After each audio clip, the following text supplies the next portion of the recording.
പലപ്പോഴും നിർണായക സാന്നിധ്യമായിരുന്ന ഒരു അധികായൻ കേരള രാഷ്ട്രീയത്തിന് നഷ്ടമാകുന്നു. ഭക്ഷ്യ സിവിൽ സപ്ലൈസ് മന്ത്രിയായിരുന്നു. കൊച്ചിയിലെ സ്വകാര്യ ആശുപത്രിയിലായിരുന്നു അന്ത്യം. രാത്രി 10:32 അന്ത്യം. 10-ാം തീയതി മുതൽ ആശുപത്രിയിലായിരുന്നു ടി.എം. ജേക്കബ്. KSCയിലൂടെയാണ് ടി.എം. ജേക്കബ്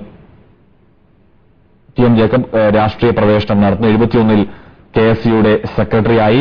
72 മുതൽ 75 വരെ കേരള സ്റ്റുഡന്റ്സ് കോൺഗ്രസ് സംസ്ഥാന പ്രസിഡന്റായിരുന്നു ശ്രീ ടി.എം. ജേക്കബ്. 77-ൽ മൂവാറ്റുപുഴയും തൃപ്പൂണിത്തറയും വിഭജിച്ച് പിറവം എന്ന മണ്ഡലം പിറന്നപ്പോൾ ആദ്യം അവിടെ കുതിരച്ചിഹ്നത്തിലെത്തി വെന്നിക്കൊടി പാർച്ചത് കേരള കോൺഗ്രസിന്റെ ടി.എം. ജേക്കബായിരുന്നു. 2006-ൽ പിറവത്ത് 5-ാം അംഗത്തിനിറങ്ങിയപ്പോൾ പക്ഷേ CPMന്റെ MJ ജേക്കബിന്റെ മുന്നിൽ ടി.എം. ജേക്കബിന് ഒന്ന് പതറുകയുണ്ടായി. കോൺഗ്രസ് നേതാവ് ശ്രീ വയലാർ രവി ടി.എം. ജേക്കബിനെ അനുസ്മരിക്കാൻ ചേരുന്നു. ശ്രീ വയലാർ രവി, എങ്ങനെ അനുസ്മരിക്കുന്നു ഈ ഘട്ടത്തിൽ ടി.എം. ജേക്കബിനെ? വ്യക്തിപരമായി ഏറ്റവും നല്ല ഒരു സുഹൃത്ത്, രാഷ്ട്രീയമായി പ്രഗത്ഭനായ രാഷ്ട്രീയ നേതാവിന്റെ അഭാവം, അഥവാ നിരോധനം, ഒരു നിര്യാണം എന്ന് പറയാൻ കഴിയും.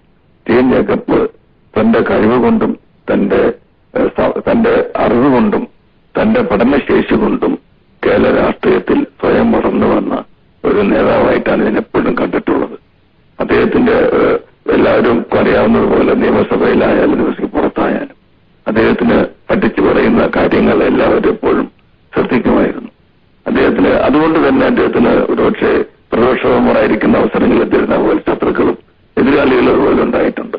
അവർ വേറൊരു കഥ ഞാൻ പറയുന്നില്ല. പക്ഷേ ഒരു രാഷ്ട്രീയ നേതാവ് നിലയിൽ ഐക്യജനാധിപത്യ മുന്നണിയുടെ ഏറ്റവും ശക്തനായ ഒരു നേതാവ് നിലയിൽ എപ്പോഴും നമുക്ക് അദ്ദേഹത്തെ കാണാൻ കഴിഞ്ഞിട്ടുണ്ട്. ഐക്യമുന്നണിക്ക് UDF-ന് വേണ്ടിയിട്ടുള്ള അദ്ദേഹത്തിന്റെ അതിശക്തമായ പ്രചരണവും വാദങ്ങളും നിയമസഭയ്ക്കകത്തും പുറത്തും നമുക്കെപ്പോഴും പ്രവർത്തകർക്ക് ആവേശം നൽകുന്ന ഒന്നായിരുന്നു. ഞാൻ അദ്ദേഹത്തോട് എനിക്ക് വളരെ അടുത്ത ബന്ധമാണ് ഉണ്ടായിരുന്നു, വളരെ അടുത്ത ബന്ധം. ഒരുപക്ഷെ അത് ഞാൻ പുറത്താർക്ക് അറിയാവുന്ന അതിലുള്ള അടുത്ത ബന്ധമാണ് എനിക്ക് എപ്പോഴും ഉണ്ടായിട്ടുള്ളത്. ശ്രീ ജേക്കബ് എപ്പോൾ ഡൽഹി വന്നാലും ഞങ്ങളൊന്നും കാണാറുണ്ടായിരുന്നു. അദ്ദേഹം അവസാനം വന്നപ്പോൾ എന്നെ കണ്ടത് എന്റെ വീട്ടിൽ വിളിച്ചു വരുന്നെന്ന് പറഞ്ഞു. ഞാൻ അദ്ദേഹത്തെ കാത്തിരുന്ന് വന്നു. അന്ന് അദ്ദേഹം പറഞ്ഞു, ഞാൻ വന്നത് ഒരു കേസാണ്, എന്റെ വീട്ടിലെ കേസ് ഇവിടെയും സുപ്രീം കോടതി ഞാൻ കൊടുത്തിട്ട് അതിനു വേണ്ടി വന്നതാണ് എന്ന് പറയുകയുണ്ടായി. കേസ് ഞാൻ പറയുന്നില്ല, എന്താ അതിനെക്കുറിച്ചൊക്കെ സംസാരിച്ചു. അദ്ദേഹത്തിന്റെ വിഷമങ്ങളും ഒക്കെ എന്നോട് പറയുകയുണ്ടായി. ഞാൻ കഴിഞ്ഞ പ്രാവശ്യം കൊച്ചി വന്നപ്പോ ഒരു 8 ദിവസം തോന്നുന്നു വന്നപ്പോൾ ഞാൻ ആശുപത്രിയിൽ പോയി അദ്ദേഹത്തെ കാണുകയുണ്ടായി. അദ്ദേഹത്തിന് കുറേ നേരം ഞങ്ങൾ സംസാരിച്ചു. അദ്ദേഹത്തിന്റെ ഭാര്യയൊക്കെ അടുത്തുണ്ടായിരുന്നു. കുറെയൊക്കെ വർത്തമാനം പറഞ്ഞു. ഞങ്ങളുടെ രാഷ്ട്രീയവും കുടുംബകാര്യങ്ങളും എല്ലാം സംസാരിച്ചിട്ടാണ് ഞാൻ പോകുന്നത്. ഇന്നിപ്പോ അദ്ദേഹം മരിച്ചു എന്ന് ഉള്ള ഒരു വാർത്ത കേട്ടപ്പോ സത്യത്തിൽ എനിക്ക് വിശ്വസിക്കാൻ കഴിഞ്ഞില്ല. വളരെയധികം വിഷമവും ദുഃഖവുമുണ്ട്. ഒരു നല്ല സുഹൃത്തിന്റെ, ഒരു നല്ല രാഷ്ട്രീയ നേതാവിന്റെ അഭാവം നമുക്കെല്ലാവർക്കും രാഷ്ട്രീയ പ്രവർത്തനം അനുഭവപ്പെടുന്നതോ അല്ലെ UDF-ന് അനുഭവപ്പെടുന്നതോടൊപ്പം തന്നെ എന്നെ സംബന്ധിച്ചിടത്തോളം ഒരു അടുത്ത സുഹൃത്തിന്റെ ഒരു നിര്യാണമാണ് അനുഭവപ്പെടുന്നത്. അത് വളരെ ദുഃഖിപ്പിക്കുന്ന ഒന്നാണ്. പാർലമെന്ററി നടപടികളിൽ വളരെ അവഗാഹമുള്ള സമർത്ഥനായ ഒരു സാമാജികൻ. അദ്ദേഹം ഇടപെട്ട മേഖലകളിലെല്ലാം അദ്ദേഹത്തിന്റെ സാമർത്ഥ്യം തെളിയിച്ചു. പ്രീ-ഡിഗ്രി ബോർഡ് അടക്കം, അല്ലെങ്കിൽ ഏറ്റവും അവസാനം വരുമ്പോൾ റേഷൻ കാർഡ് വിതരണം, 100 ദിന കർമ്മ പരിപാടിയിലെ റേഷൻ കാർഡ് വിതരണം വരെ ചിലപ്പോൾ UDF മന്ത്രിസഭകളുമായി ചില അസ്വാരസ്യങ്ങളുണ്ടെങ്കിലും UDF-ന് എത്രത്തോളം വലിയ നഷ്ടമാണ് ടി.എം. ജേക്കബിന്റെ നിര്യാണം വരുത്തിയിരിക്കുന്നത്? കേരള രാഷ്ട്രീയത്തോളം വലിയ നഷ്ടമാണ് ശ്രീ വയലാർ രവി. തീർച്ചയായിട്ടും കേരള രാഷ്ട്രീയ നഷ്ടമാണ്. നമ്മുടെ നിയമസഭയിൽ പറഞ്ഞാൽ പ്രഗത്ഭനായ ഒരു പാർലമെന്റേറിയന്റെ നഷ്ടം, മന്ത്രികാര്യ സഭയെക്കുറിച്ച് പറഞ്ഞാൽ പ്രഗത്ഭനായ ഒരു മന്ത്രിയുടെ നഷ്ടം നമുക്കുണ്ടായിരിക്കാണ്. ഞാനോടുള്ള മന്ത്രി വിദ്യാഭ്യാസ മന്ത്രിയായിരുന്നു.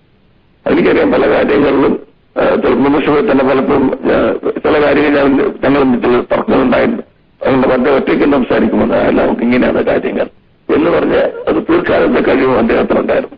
എല്ലാ തരത്തിലും നമ്മൾ അദ്ദേഹത്തിന്റെ UDF-നെ സംബന്ധിച്ചിടത്തോളം ഞാൻ നേരത്തെ പറഞ്ഞതുപോലെ ഏറ്റവും പ്രഗത്ഭനായ ഒരു വ്യക്തിയുടെ സാന്നിധ്യം UDF-നെ ശക്തിപ്പെടുത്തിയിട്ടുണ്ട്. കേരള രാഷ്ട്രീയത്തിലുണ്ടായിരിക്കുന്നത് വലിയൊരു നഷ്ടം തന്നെയാണെന്നതിൽ തർക്കമില്ല. ശ്രീ കെ മുരളീധരൻ MLA ഈ അവസരത്തിൽ ചേരുകയാണ്. ശ്രീ കെ മുരളീധരൻ, DIC-യുടെ രൂപീകരണത്തിൽ ടി.എം. ജേക്കബ് ഒപ്പം ഉണ്ടായിരുന്നു. അത്തരം രാഷ്ട്രീയങ്ങൾ മാറ്റി നിർത്തിയാൽ തന്നെയും ഏറ്റവും മികച്ച ഒരു മന്ത്രിയെയും സാമാജികനെയും കേരള രാഷ്ട്രീയത്തിൽ നഷ്ടപ്പെട്ടിരിക്കുന്നു. എങ്ങനെയാണ് താങ്കൾ വ്യക്തിപരമായി അദ്ദേഹത്തെ അനുസ്മരിക്കുന്നത്?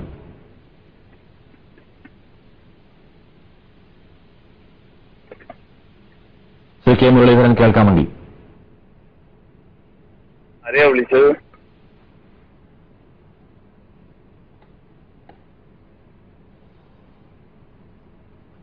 പ്രതിപക്ഷ ഉപനേതാവ് ശ്രീ കോടിയേരി ബാലകൃഷ്ണൻ ഈ അവസരത്തിൽ